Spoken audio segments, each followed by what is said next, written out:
আজকে আমি যেখানে শ্যুট করতে এসেছি এর আগেও কিন্তু আমি শ্যুটটা এখানে করে গেছি একবার। তো দেখো রিলের মধ্যে কিন্তু অল্প একটু আধটু আর কি মানে ভিউটা আসে পেছনের, যতটা আর কি স্ক্রিনের মধ্যে দেখা যাচ্ছে ততটাই। তো যাই হোক, প্রথমত বলি যে শ্যুট করতে করতে প্রচুর ঘেমে গেছি। আর আমার উনি দেখো দিয়ে দিয়েছে হাতে রুমাল ঘামটা মোছার জন্য। তারই সঙ্গে তোমাদেরকে এই পুরো দৃশ্যটা আমি দেখাবো, তাহলে আমার সঙ্গে থাকো।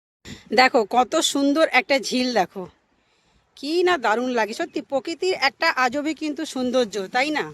আর খোলামেলা জায়গার ভিউজটা দারুণ হয়। তো যাই হোক, এখন প্রায় দুপুরবেলা 3:30টার সময় আমি কিন্তু চলে এসেছি এই জায়গাটি। সম্পূর্ণভাবে কিন্তু এই জায়গাটা পুরোটাই ফাঁকা। হ্যাঁ, আমি এসছি আর আমার হাজব্যান্ড এসছে, দুজনে মিলে আমরা এখানে এসছি ভিডিও শ্যুট করতে। আর আমার এক সাইডটা তো ঝিল দেখলে, আর এই সাইডটা তোমরা দেখো পুরো ভুট্টার গাছ। ঠিক আছে, আর ভুট্টা গাছে শুধু গাছই হলে হবে না, ভুট্টাও কিন্তু হয়ে গেছে। দেখো ভুট্টাগুলো কিন্তু দেখতে পাচ্ছ।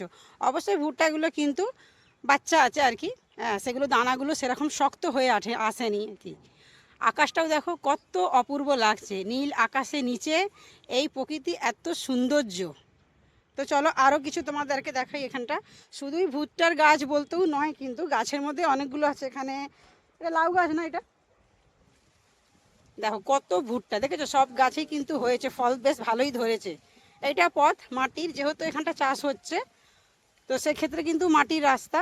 আর এরই মধ্যে কিন্তু দেখতে পাচ্ছ এই যে লাউ গাছ, এটা এখানে ফল নেই, এতে লাউ ধরেনি, ছোট ছোট কুঁড়ি হয়েছে। চলো সেটাও তোমাদেরকে দেখাই। দেখো দেখতে পাচ্ছ ছোট্ট একটা পুচকু পুচকু হয়েছে, এরকমই অনেকও হয়েছে এই পুরোটাই আর কি ভেতরটা। তো এই পুরো জায়গাটাই দেখো, এটা লাউ গাছ ধরেছে, অনেকটা দূর ধরে রয়েছে, ওই সাইডটা আর যাচ্ছি না। তো গোল করে পুরো দেখে দাও, এইভাবে কিন্তু রইলো। শুধুই কি আর ভিডিও করলে হয় বলো, একটু আধটু তো নিজের বন্ধুদেরকে সব কিছু দেখানো ভালো, তাই না? তো যাই হোক, আজকে তাহলে এখানে শ্যুটটা করলাম।